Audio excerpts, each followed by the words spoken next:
10, 9, 8.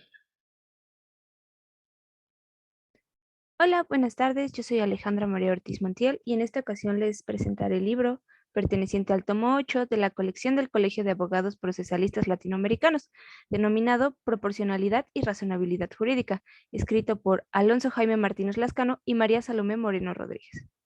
Bien, este libro se divide en diversos capítulos, comenzando con el llamado Inconvencionalidad Constitucional en México por la prisión preventiva oficiosa. Para poder entender este tema debemos decir que hay tres ámbitos de la argumentación: el de creación de normas, el de la aplicación y el dogmático. Es decir, este último se va a dividir en otros tres rubros. El primero suministra criterios para la producción del derecho en diversas instancias en que ello tiene lugar. Segundo, suministra criterios para la aplicación del derecho. Y tercero, ordena y sistematiza un sector del ordenamiento jurídico. La idea del principio de proporcionalidad, del latín principium, se refiere al origen. Así también se refiere a lo principal. Los principios podemos considerarlos como criterios abiertos que orientan al operador jurídico para resolver los conflictos de trascendencia jurídica, especialmente cuando versan sobre derechos humanos, considerando los fines o propósitos de las disposiciones protectoras de la dignidad humana, así como las características y el contexto del caso, su entorno físico o de la situación, cuestiones de carácter político, histórico, cultural o de cualquier otra índole, es decir, prácticamente las condiciones fácticas y jurídicas según los autores. Otro punto muy importante son las reglas. ¿Qué son las reglas? Las reglas son normas que tienen opciones a priori, mandatos que solo pueden ser cumplidos o incumplidos, pues responden a la idea tradicional de una norma jurídica. Así pues, se encuentran descritas en un supuesto de hecho y prevén una consecuencia jurídica. Otra idea muy importante es que de esta forma los principios estaban subordinados a las reglas. Esta es una diferencia que hacen los autores entre principios y reglas, de manera subsidiaria o complementaria. Ahora actualmente han dejado de tener ese estatus para transformarse en normas jurídicas, pero inclusive de mayor nivel que las reglas, ya que pueden servir para validar o no las reglas, y en caso de que sean contrarias a los principios, se anulen o se dejen de aplicar. Un principio principal para este libro es el principio de proporcionalidad, y es considerado una forma relativamente reciente en Latinoamérica que se utiliza para resolver conflictos, no solo en base a las normas jurídicas, sino también consideran el entorno, considerado como dinámico, el contexto, las circunstancias del caso en concreto y el examen individualizado sobre los riesgos procesales. Este principio no funciona en el momento de creación del derecho, sino en el instante de interpretar y aplicarlo en el caso en concreto, y consta de tres subprincipios, que es la idoneidad, la necesidad y la proporcionalidad en sentido estricto. La ponderación también es otro punto muy importante y, según el libro, esta se va a utilizar cuando nos encontremos entre dos principios en posiciones opuestas, en el cual uno va a tener que prevalecer sobre el otro. Esta situación requiere observar profundamente todas las variables del caso para poder estar en condiciones de determinar cuál de los dos principios debe prevalecer, y de acuerdo a la escala llamada triádica, la afectación al principio sometido puede ser leve, moderada o hasta grave. Se suele confundir los conceptos de razonabilidad con el de racionabilidad. La diferencia entre ambos es que el segundo se sustenta en una lógica meramente instrumental, en la adecuación de los medios con respecto a los fines buscados, siempre con los límites de información estática y limitada, mientras que el primero siempre hará referencia a la construcción de lo que llamamos justo. Su uso no puede ser tan abstracto, tan general, ya que abriría las puertas a la arbitrariedad de las decisiones jurisdiccionales. Esto es en cuanto al primer capítulo. El segundo capítulo habla sobre la aplicación del principio de proporcionalidad por la Suprema Corte en México. Bien, como decíamos, el principio de proporcionalidad es un método cuya finalidad es la interpretación de los principios constitucionales cuando en un caso concreto dichos principios colisionan entre sí, por lo que es indispensable establecer cuál de los principios constitucionales controvertidos es el que debe tomarse en cuenta. De acuerdo a la mayoría doctrinaria, se puede indicar que el principio de proporcionalidad comprende tres subprincipios, como ya se habían mencionado anteriormente. En México, aunque en algunos asuntos la Suprema Corte se había referido al principio de proporcionalidad de forma implícita, fue hasta el año 2002 en la resolución sub-RAP 50-2001, en el caso Amigos de Fox, en que la Sala Superior del Tribunal Electoral del Poder Judicial de la Federación, por primera vez expresamente, hace uso de este principio. También tenemos diversos ejemplos de este mismo principio y se encuentran en los amparos que están en revisión: 988-2004, 547-2018 y 307-2007. A partir de esto, la Corte ha determinado que los elementos que integran el test de proporcionalidad son los siguientes. Primeramente, que la intervención legislativa persiga un fin constitucionalmente válido. Segundo, que la medida resulte idónea para satisfacer en alguna medida su propósito constitucional. Tercero, que no existan medidas alternativas igualmente idóneas para lograr dicho fin, pero menos lesivas para el derecho fundamental. Y, finalmente, que el grado de realización del fin perseguido sea mayor al grado de afectación provocado al derecho fundamental por la medida impugnada. Esto es, en resumen, lo que nos mencionan los autores en el segundo capítulo. Tenemos, dentro del tercer capítulo, la tutela judicial. Esta tutela es considerada como colectiva, sus derechos fundamentales y la democracia. Esto será algo así como un equilibrio entre el balance y la proporcionalidad. Pues bien, el problema o dificultad del carácter contramayoritario trata sobre la circunstancia de que el control de constitucionalidad tenga como objeto un acto de poder. Esto será resultado de la manifestación de los representantes de la población. De una manera más clara, por tanto, podemos decir que el real problema no está en la posibilidad de confrontarse a la ley a partir de la Constitución, sino que reposa sobre la cuestión de quién tiene la última palabra sobre el significado de la misma Constitución. Aunque el problema mencionado anteriormente merezca atención, las razones para el control judicial de constitucionalidad de la ley son muy relevantes y deben prevalecer sobre la llamada desconfianza en términos democráticos en el Poder Judicial. El tema de lo denominado como contramayoritario es sumamente importante para el delineamiento o para la contención del poder de control de constitucionalidad, evitándose la sobreposición de los tribunales sobre el Parlamento, esto en situaciones conflictivas en la teoría democrática. Y como ya fue posible percibir, existe una gran diferencia entre tener el poder para controlar la constitucionalidad y tener el poder para atribuir el significado a la Constitución. Esto en casos de intentar imponerlo junto con otros poderes y hasta con la misma población.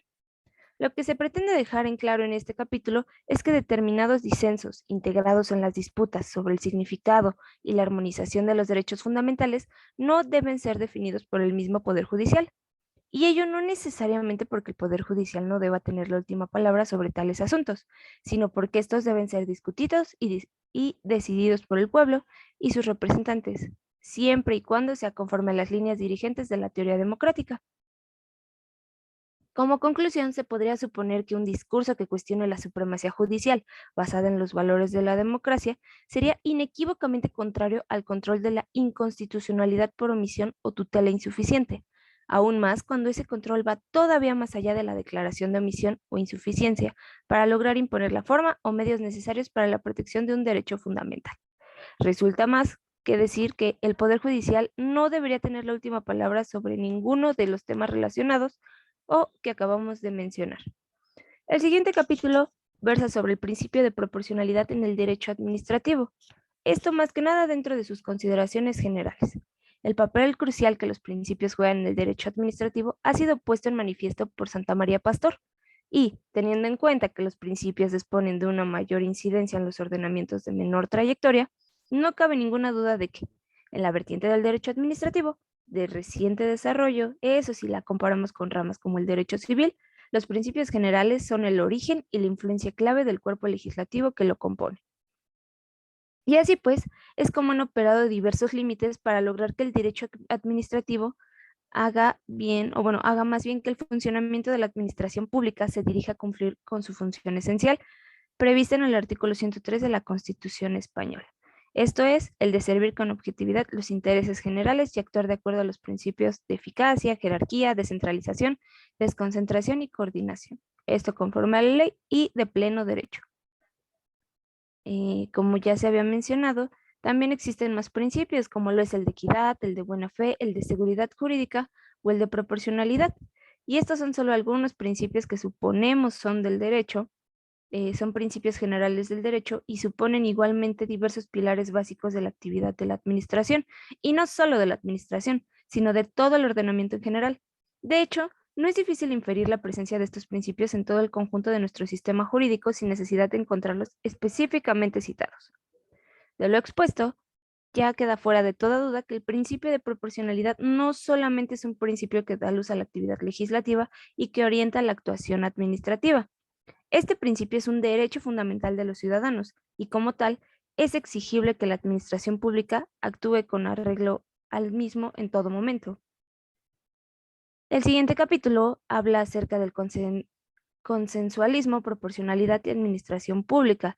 Esto por una racionalidad menos beligerante en relación jurídico-administrativa más que nada.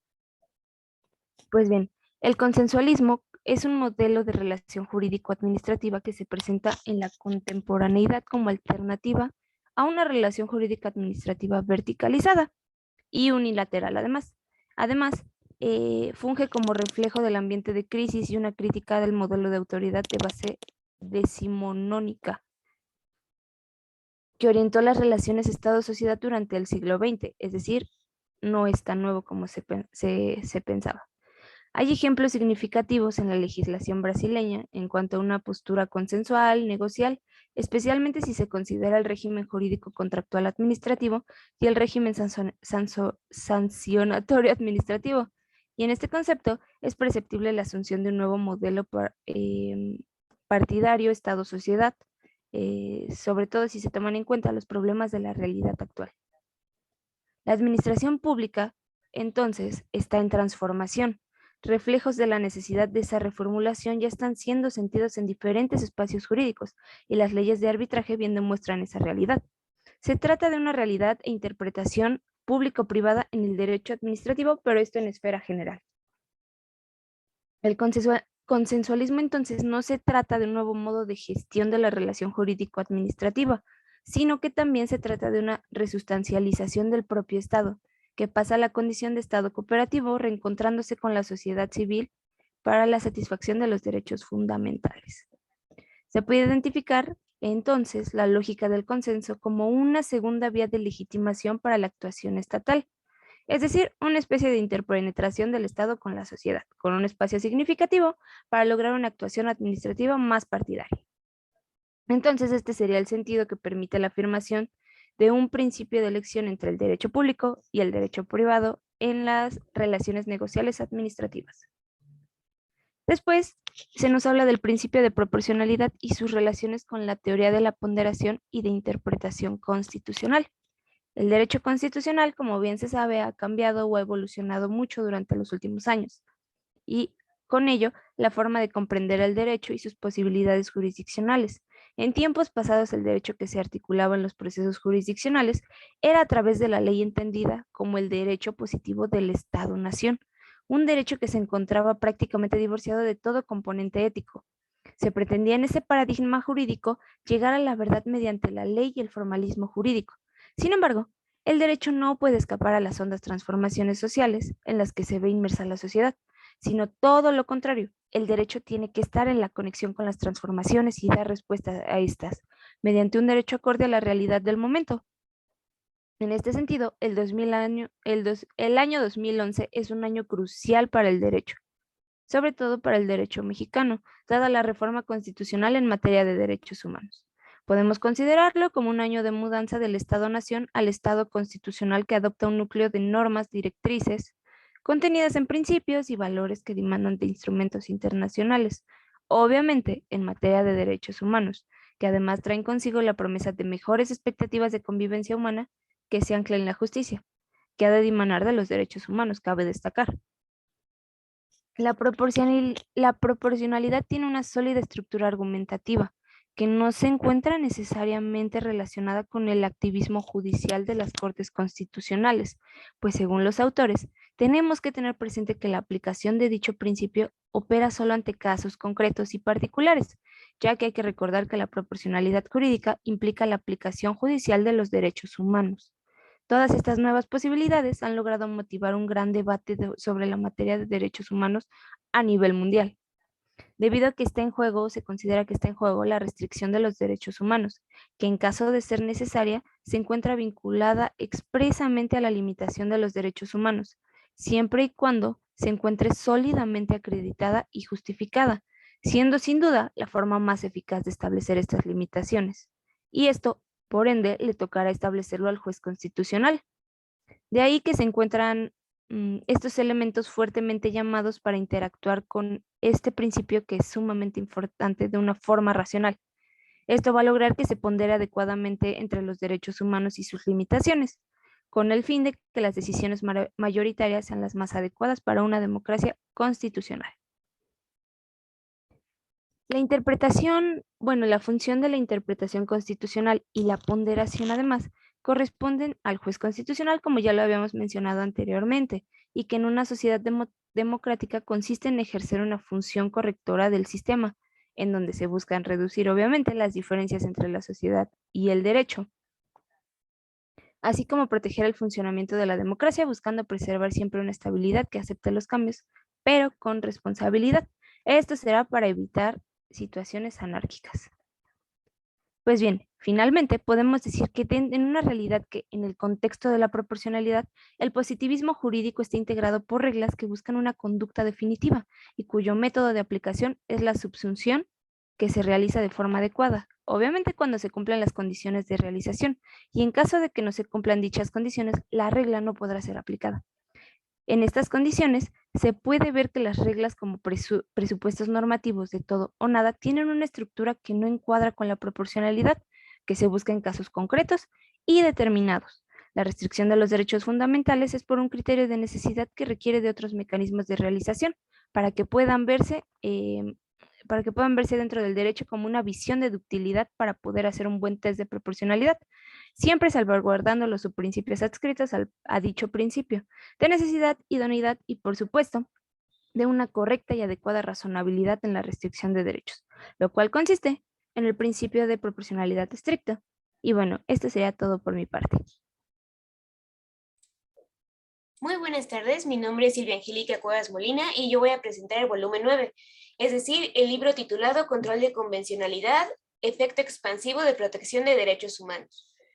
Alfonso Jaime Martínez Lascano es el director científico de esta obra, en la cual colaboraron Blanca Torres Espinosa, Carlos Arcudia Hernández, Diana Ortiz Torres, Hugo Carrasco Soulé, Francisco Martín Flores, Jaime Cubides Cárdenas, Julio Fernández Huracana, entre otros. Esta obra se divide en 7 apartados, cada uno con introducción, conclusión y bibliografía propia. A continuación desarrollaremos cada uno de ellos. El primer apartado es el que nos habla acerca de la evolución del control difuso de convencionalidad en Latinoamérica, avances y retrocesos en México. En este apartado se nos da los puntos clave sobre el control de convencionalidad. Nos dice que implica la aplicación directa de las normas, principios y valores acordados entre diversos estados que conforman el sistema interamericano de derechos humanos, mediante adecuación del orden jurídico nacional conforme al corpus juris latinoamericano y a la supresión de los impedimentos legales internos. Este debe ser ejercido por todos los órganos del Estado, especialmente por quienes realizan materialmente funciones jurisdiccionales y por las instituciones de carácter convencional creadas por los propios estados.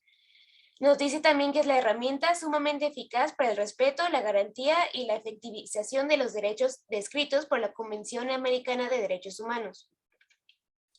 Su fundamento se encuentra en los 2 primeros artículos de la Convención Americana de Derechos Humanos.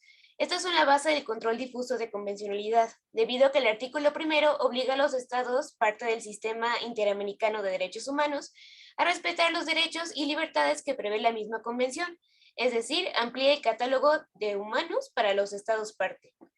Las características son 5. Primero tenemos que es difuso porque está dirigido a todo juez sin importar su competencia. Es de oficio, ya que debe ser ejercido sin necesidad de que sea invocado por las partes en conflicto. Es obligatorio, puesto que no depende de la voluntad del operador jurídico. Es duperativo porque implica adecuar el derecho nacional a los parámetros interamericanos.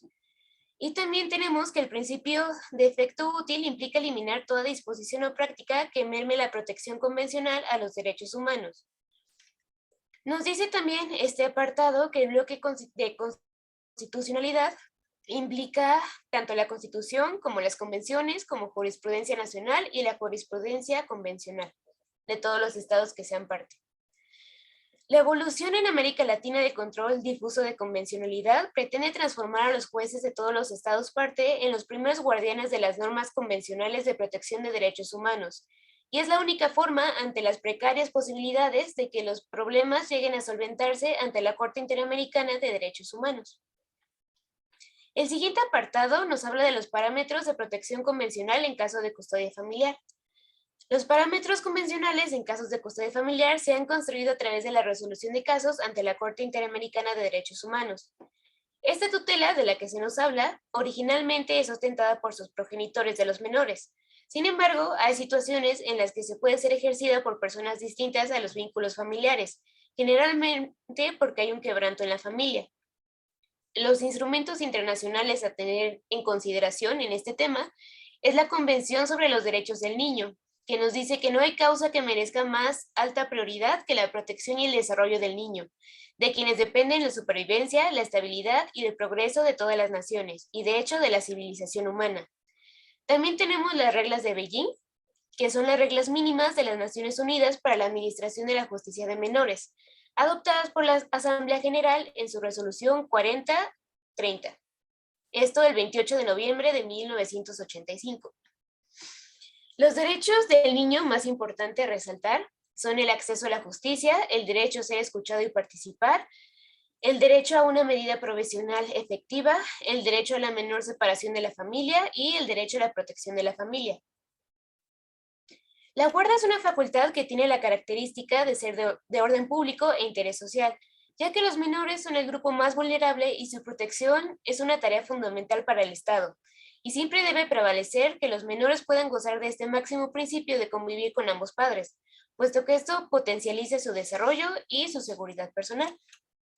En cuanto al tercer apartado, este nos habla del control de convencionalidad y el valor de las opiniones consultivas emitidas por la Corte Interamericana. Como un breve antecedente, la tarea consultiva en el ámbito internacional se observó por primera vez con la creación de la Sociedad de Naciones y Corte Permanente de Justicia Internacional, constituyéndose en un método para que la citada organización en el tratamiento de un asunto pudiera requerir la opinión de su órgano jurisdiccional. Acerca de la labor no contenciosa de la Corte, reconocida en las disposiciones del Pacto de San José, esta permite deducir que el Tribunal Interamericano posee la facultad para interpretar tanto la Convención como los tratados internacionales cuyo objeto sea la protección de los derechos humanos, los tratados internacionales cuyo objeto principal no sea la protección de los derechos humanos, pero que entrañen alguna relación con su garantía, y la coherencia entre el derecho interno de los estados y algunos de los instrumentos antes mencionados. La finalidad de esta tarea consultiva es lograr ayudar a los estados en el cumplimiento de sus obligaciones internacionales relacionadas a la protección de derechos humanos. La labor consultiva realizada por la Corte no ha conseguido apartarse de la característica de no vinculatoriedad que ha marcado históricamente la función no contenciosa internacional. En cuanto al apartado número 4, nos habla del derecho convencional a la consulta indígena, especial referencia al estado de San Luis Potosí, México. Nos dice que el indigenismo es un tema de suma importancia para la actividad parlamentaria, ya que trae aparejada la consulta previa, como lo señala nuestra Constitución. En algunas comunidades mexicanas, la libre determinación va más allá de la simple toma de decisiones internas. Tenemos que hablar de una verdadera autonomía interna de los habitantes en la toma de decisiones e imponer autoridad distinta a la constitucional. Incluso son tomadas en cuenta por parte del legislativo para elaborar normas que afectan sus intereses. Algunas leyes, como las de San Luis Potosí, además de establecer que es necesaria la consulta a los pueblos indígenas, establecen que deben hacerse de acuerdo a las siguientes modalidades. Primero, foros regionales abiertos en los que se registren puntualmente las intervenciones orales y escritas de los participantes. Segundo, talleres temáticos. Y por último, encuentros de legisladores y o funcionarios de las instituciones públicas convocantes con autoridades indígenas. El quinto apartado nos habla acerca de la protección convencional de las personas adultas mayores. Los derechos humanos de los adultos mayores se encuentran establecidos en los artículos 16 de la Declaración Americana de los Derechos Humanos de 1948, en el artículo 25.1 de la Declaración Universal de Derechos Humanos, también del mismo año, así como los numerales 2 y 26 del Pacto Internacional de Derechos Civiles y Políticos de 1966 y 2.2, tercero, noveno, 11.1 del Pacto Internacional sobre los Derechos Económicos, Sociales y Culturales, esto de 1966 igualmente. Lo anterior evidencia que las personas mayores han recibido un reconocimiento en el derecho internacional de los derechos humanos. Sin embargo, los mayores avances se han presentado en el sistema interamericano de derechos humanos. La jurisdicción interamericana determinó la responsabilidad internacional del Estado, pues con motivo del despido arbitrario del señor Lagos del Campo, se le privó de su empleo y además beneficios derivados de la seguridad social y por ende no tuteló el derecho a la estabilidad laboral derivado del artículo 26 de la Convención Americana. Es decir, este fue el parteaguas para que se reconocieran los derechos de los adultos mayores. En el caso de la Poblete Vilches contra Chile, la jurisdicción interamericana se pronunció por primera vez y de manera específica sobre la especial protección que tienen las personas adultas mayores y en particular modo sobre su derecho a la salud y la importancia de visibilizar a las personas mayores como sujetos de derecho con especial protección y por ende garantizar un cuidado integral, respetando su autonomía e independencia. En el apartado referente a la buena gestión judicial como es estándar, convencional de tutela judicial efectiva, tenemos que el concepto acerca de lo que significa ser un buen juez redunda siempre en la idea de conocimiento técnico jurídico, es decir, no se indaga en otros campos de conocimiento de la persona que ejerce la función de la magistratura. Nos habla también acerca de la oficina judicial. Esta ha sido definida como la unidad mínima de protección judicial que aporta la infraestructura técnica y humana para la tramitación de procesos. Tenemos también que la oficina judicial tradicional tiene como en su seno una confusión entre tareas administrativas y jurisdiccionales, lo cual tiene como consecuencia que ésta sea menos efectiva. Se puede llevar adelante en cualquier modelo de gestión que pretendamos aplicar, sea en uno avanzado o en uno más tradicional, la voluntad de quienes lideran los equipos de trabajo es crucial para avanzar en esta temática. Y en el último apartado nos habla acerca del control de convencionalidad al Estado convencional en América Latina. El control de convencionalidad es uno de los mecanismos para asegurar que los estados cumplan sentencias donde son declarados responsables. Aunado a la suspensión de cumplimiento y la interpretación de la sentencia, este mecanismo es creado con una naturaleza preventiva y modifica las normas, prácticas o políticas públicas que resulten inconvencionales. Implica una confrontación normativa de la norma convencional con la norma interna, para determinar si ésta es convencional o incompatible con los estándares interamericanos. Al efecto de la incorporación e implementación y control de convencionalidad por los estados partes del Sistema Interamericano de Derechos Humanos, en su gran mayoría ubicados en América Latina, se ha posibilitado por tener 5 características en común. Primero, que los ordenamientos jurídicos se centran en una constitución. Segundo, tenemos que se permite la aplicación de los derechos humanos de forma directa. Tercero, tenemos que el sistema democrático como pilar fundamental de la organización estatal cuenta con cortes o tribunales constitucionales que son activistas y desarrollan el control de constitucionalidad y que existen mecanismos o acciones constitucionales que pueden obligar a todas las autoridades dentro de la organización jurídico estatal. En este sistema de organización se puede afirmar que desde la aparición del control de convencionalidad y su posterior asimilación han estallado diferentes fenómenos y teorías constitucionales, lo cual ha seguido evolucionando y seguirá evolucionando. Y por mi parte eso es todo. Hola, buenas tardes. Yo soy Álvaro Antonio Acevedo Constantino y bueno, voy a hablar acerca del libro del doctor Alfonso Jaime Martínez Lázcano, director científico, sobre el libro de Derecho Procesal Convencional Interamericano en su volumen 10, con la participación de Hugo Roberto Muñoz Basáez, Luis A. Cucarilla Galeana, Ricardo Martínez Quintero, Hugo Carrasco Solé, Lorena Denis Trinidad, Noé Bustamante Zamora y Rodolfo Guerrero Martínez. Como parte primordial de esto es que si cada uno de estos autores toma un principio de un tema en el cual va a desarrollar un punto de vista con respecto a la temática del eje del proceso convencional interamericano, en el cual pues veremos fundamentado uno de sus pensamientos. Como parte de esta empezaremos hablando del génesis del derecho procesal convencional de los derechos humanos por parte del doctor Alfonso Martínez Lázcano, en el cual nos señala diferentes puntos de los cuales yo destaqué. Pues puedo decir el primero, que puede ser la creación o fundamento de la Declaración Universal de América y los Derechos Humanos en 1948. Como segundo, el derecho como un producto cultural, en el cual pues nos basa un concepto como un resultado de la experiencia y que éste crece y se sustancia de la percepción individual y colectiva. También menciona acerca del convenio, como bien lo señala James Jacob Rousseau, en el consentimiento intergubernamental con respecto al convenio de una sociedad en el cual pues se limita a tener una libertad restringida para poder convivir en sociedad. Como otro punto sería el derecho convencional, es decir, el convenio regulado ya en el marco normativo como un sistema de normas, reglas y principios creados mediante pactos, tratados internacionales, en el que se distinguen distintas directrices en las cuales son instituciones comunes entre diversos estados.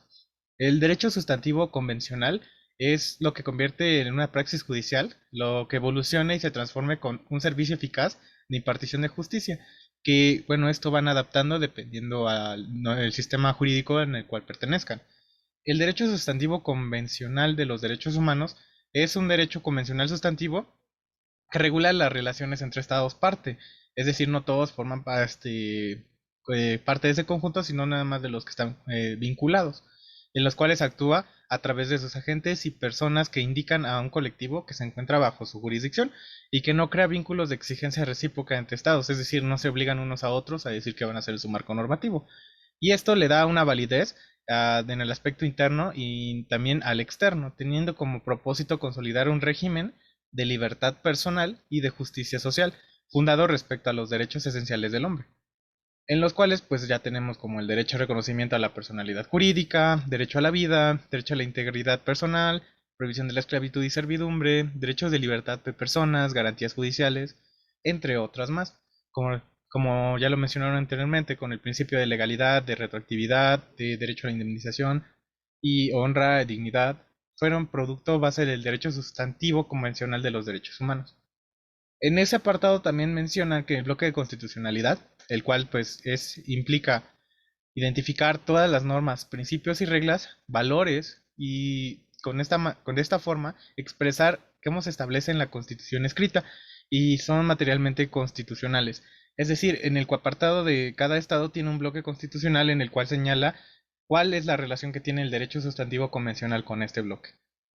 El derecho procesal convencional, como su nombre lo indica, es un derecho de proceso de convencionalidad que tiene la finalidad de resolver controversias jurídicas mediante la aplicación y construcción de los mecanismos que requiere un procedimiento ante un tribunal, operadores jurídicos, mecanismos que hagan efectiva estas decisiones, ya sea de carácter interno o de carácter externo. Tenemos a su vez otro apartado de derecho comunitario, el derecho comunitario que se genera como una unificación de diversos estados que crean normas e instituciones comunes a un estatus superior de las naciones que se motivan para su cercanía y estrategia geográfica. Tenemos también por su parte el derecho a la integración, que es el carácter convencional que todo estado puede formar partes sin tener restringidos sus barreras de comercio. El sistema de defensa de los derechos humanos. Tenemos por una parte el sistema regional, que es el europeo, el latinoamericano y el africano. Y tenemos el sistema universal, que es el Comité de Derechos Humanos, el Comité de Derechos Económicos, Sociales y Culturales, para la eliminación de la discriminación racial, Comité contra la Tortura, Comité de Derechos del Niño, entre otras más. El control difuso de convencionalidad es otro punto a destacar acerca de la eficiencia de la dinámica que se establece en todos los jueces, que tienen de manera oficiosa con esta, que están constreñidas a actualizarse y realizar un control de convencionalidad, que las normas internas de cualquier jerarquía que se resuelve mediante un litigio y las cuales implica un impacto y un compromiso internacional. Esto es, a su vez, un fenómeno que ha provocado una lucha entre un viejo y un nuevo método de justicia en los países principalmente de América Latina. La alineación bifocal del derecho humano del acceso a la justicia. Como bien sabemos, el acceso a la justicia y son sus pilares el garantizar el acceso a los tribunales, el asegurar los componentes del debido proceso de los procedimientos administrativos, de los judiciales también, y de garantizar los componentes esenciales del derecho a la tutela judicial efectiva de los derechos sociales, individuales y colectivos. Esto es el derecho económico, social y cultural de los derechos humanos, que son imprescindibles para satisfacer una parte de un valor de la dignidad humana. Como bien lo menciona el autor, es el acceso a la tutela de la jurisdicción que no puede ser entendido bajo una sola visión, sino que también tiene que ser posible el pensar en una solución que pueda encontrar una normatividad. A la inexistencia de esta, pues se solventa con otra que tenga en su convenio. A la vez esto genera una experiencia doméstica que puede adaptar a su nuevo sistema jurídico. El siguiente es el impacto del derecho convencional interamericano en México. Bueno, a esto a grandes rasgos habla de la relevancia que se incorpora a las normas de convencionalidades, principalmente de las interamericanas, en materia de derechos humanos, a nuestro corpus juris, que es en categoría una norma suprema y un sistema jurídico único. A efectos de esto, la Convención Interamericana, la relación del conocimiento y la protección de los derechos, ha sido progresiva y esto ha creado la exigencia de no contradicción a los tratados de la Constitución Política de los Estados Unidos. Hay a su vez la prevalencia de la restricción de constitucional en el ejercicio del derecho humano. Es decir, esta no debe ser limitada y debe ser respectivamente significativa sin tener un retroceso o un freno a la progresividad de los efectos positivos ya mencionados. Otro tema mayor importante es de las garantías del debido proceso y la litigación virtual. Esta nos señala tres posturas en las cuales pues yo considero relevantes, sobre todo el derecho en general a la justicia. Como bien sabemos, este punto relevante de la pandemia tiene el objeto de ser garantía el hecho de tener un acceso a la justicia. Todo ordenamiento jurídico procesal que se aprecie como tal tiene un pilar fundamental en el cual subsista todo ese valor a la justicia y el derecho que se fundamenta para que pueda existir y estar disponible a cualquier ciudadano. Y este sistema de administración puede ser estatal, jurisdiccional y puede ser de conjunto de mecanismos idóneos que el ejercicio de la función jurisdiccional del Estado proporcione. Como tal, el principio general de igualdad, pues estamos hablando de un principio y un derecho a la vez, que se aplica a la igualdad procesal y no parece permitir ninguna posible distinción a esta, aun cuando el concepto de aplicación general se ha permitido cierta distinción para sectores de la población, por determinadas circunstancias se encuentran en situaciones de discriminación. Y bueno, otro punto a destacar es la justicia pronta y oportuna, que esta apela a un principio de celeridad, a un proceso y a la aplicación de justicia dependiendo de, uno, de la complejidad del caso, dos, de las actividades procesales del interesado y tres, de la conducta de las autoridades judiciales. Estas con relevancia a la justicia pronta y oportuna. Otro es el derecho a la legalidad. La legalidad se refiere más a los problemas a fondo sustantivos en cuestiones puramente procesales o más bien procedimentales, y estas a su consecuencia causan repercusiones muy importantes al debido proceso y en un sentido estrictamente procesal. Las cuestiones preliminares a una teoría unitaria del derecho procesal es que, bueno, como la señala la Convención Interamericana de Derechos Humanos, el desarrollo exactamente al derecho general a la defensa, y esto tanto como puede ser penal o en materia sancionadora, y tiene un carácter natural jurídico. Otra es que el debido proceso como garantía constitucional generalmente está regulado en términos muy generales y por ello debe nutrirse con ciertos requisitos mínimos que deben transformarse en un concepto de vacío, que no deben transformarse en un concepto de vacío y que está señalado, como lo menciona, como un bunquetanque de manera formalista. Otro tema de importancia son los derechos digitales a una visión en el uso de las tecnologías y sus implicaciones legales. El derecho digital es a medida señalado con respecto a los recientes acontecimientos sociales en los cuales se ha visto la generación de un virus que se llama COVID y en el cual pues se basa y sustenta este tema que es de relevancia con respecto a la privacidad, la intimidad, la confidencialidad y la facilitación de la transparencia protegiendo los datos personales. A su vez, la exigencia social que ésta trae consigo en el desarrollo tecnológico y en la aparición de nuevas formas de comunicación, y esto reconociéndose así como derechos relativos del ciberespacio y de la informática.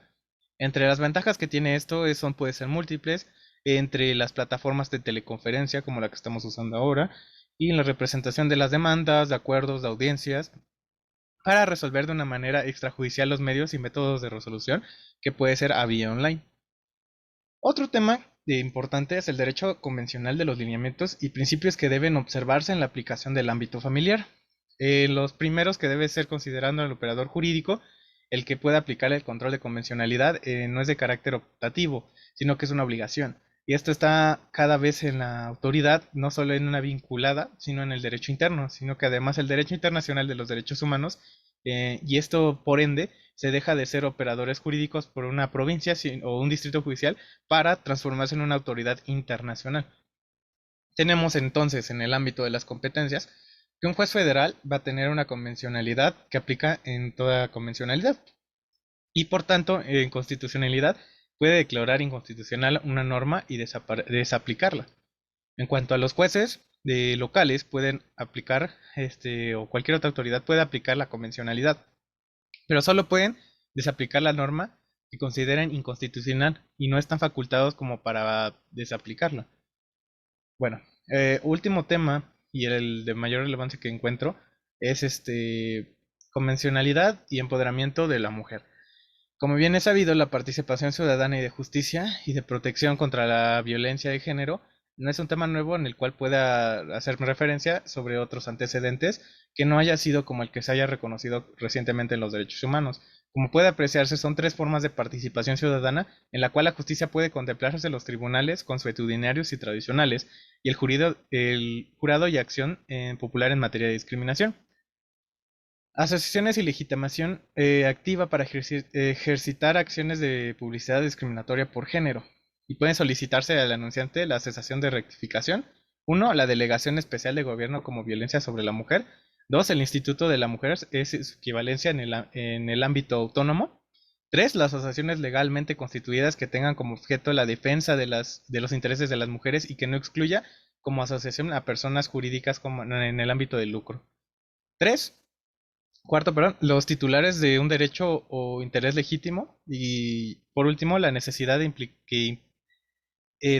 ampliar un abanico de sujetos de legitimación para el ejercicio de acciones frente a conductas o actuaciones de carácter discriminatorio. Ya último tema es la convencionalidad y el procesalismo, y un ensayo sobre la ceguera del derecho en la contemporaneidad. A grandes rasgos, pues retomando el sentido metafórico de Saramago, el ensayo sobre la ceguera es la aplicación de una hermenéutica comparativa en el derecho y la literatura.